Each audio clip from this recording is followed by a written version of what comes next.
Hi there, yes you. So you have your UCAT tomorrow morning or afternoon and you don't know what to do the night before. Stay tuned and watch this video to find out exactly what you should be doing to optimize your performance and productivity tomorrow.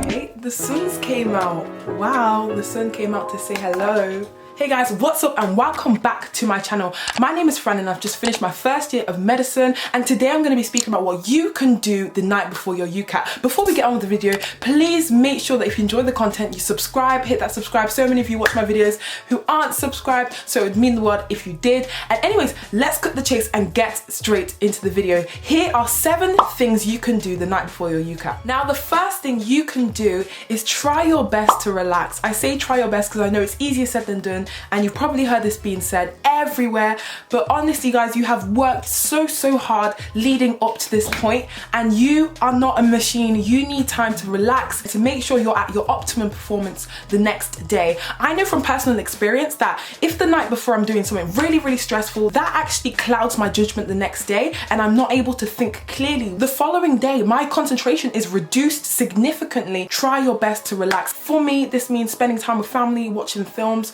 you know, going outdoors, getting fresh air. Now the next thing, and this links into the first thing, is to try and avoid doing any UCAT work, anything UCAT related at all. And this may be hard for some of you to do. It definitely was hard for me to do because I was in this mindset that I constantly had to be working. But guys, it's honestly the worst thing that you can do to yourself. Try to relax, avoid things that stress you out. And for me, doing UCAT prep, especially so close to the test date, was stress inducing. Similarly, don't try and cram. I know for the UCAT, being able to cram is very limited, but don't try and power through tons and tons of questions. Cramming can have damaging effects on the information you've worked weeks and weeks to build up here. So please don't do it. Have confidence in your abilities, and I can honestly say that the work you do the day before your test, in comparison to the weeks and weeks of preparation you've done leading up to this, will make a tiny minuscule impact on your performance. So it's honestly not worth the stress. And if you are going to do work, try and do stuff that isn't as mentally taxing and demanding.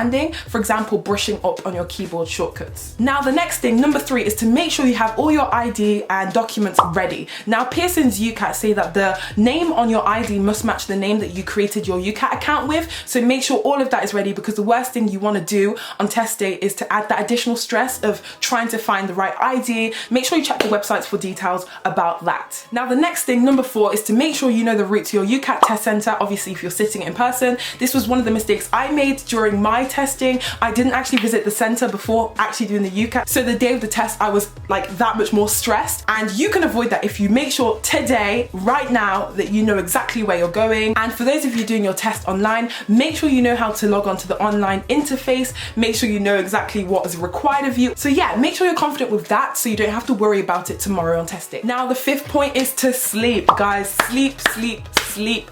Do not starve yourself of sleep in the name of getting an extra hour of UCAT prep in. It's not worth it. Make sure you're getting in 7 to 8 hours of sleep, even more if you can. Make sure you're looking after your sleep hygiene, guys. You'll thank yourself in the morning when you're feeling energetic and refreshed. Now the 6th point is to come up with a test day emergency plan. And this is for those of you who kind of, despite all your efforts to relax and manage the stress and anxiety, on the test day you still feel anxious and stressed. It's important to acknowledge that test anxiety is absolutely normal. However, as I've said before, this anxiety can actually shoot your concentration, and panic can cloud your ability to think clearly. So it's so important that we divide mechanisms and emergency plans to avoid or manage the situation when these things happen. This is very easy to follow and remember because it follows the acronym ABC, right?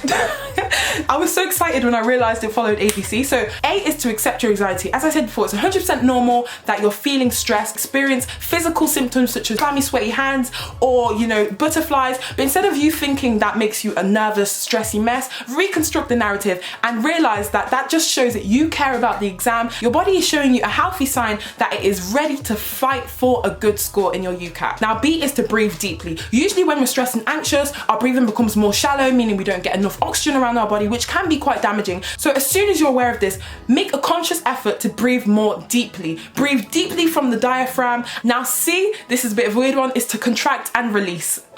When we tend to experience test anxiety, our body tends to increase muscle tension that can make us feel uncomfortable and reduce our test performance. So one thing you can do to overcome this is to literally contract your hand muscles, your palms. Make a tight fist. Imagine channeling all your nervous energy, that anxious energy into your fists, and after a few seconds, release it. And just visualize, perceive all that kind of nervous energy just dripping off the ends of your fingers. Contract and release. Contract and release. Now, tip number 7, and my favorite one, is to distract yourself. I've previously mentioned that my favorite thing to do to relax is to spend time kind of watching Netflix, going out into nature, spending time with your family. The worst thing you can do is get on a phone call with your other friend who also has their UCAT the next day and start kind of spewing nervous energy down the phone to each other. You don't want that. Try and avoid such conversations the night before. You can have them afterwards, but the night before is a no-no. Just try and have like a UCAT free day. So we have reached the end of my video, and I hope this short video has been useful to you guys who have your UCAT tomorrow. I just want to end this video by wishing you all the best of luck. You guys have worked so hard. I hope that will kind of show itself tomorrow in the amazing scores that you're gonna get. Yeah, with that said, I'm gonna love you guys and leave you and see you guys in the next video. Goodbye.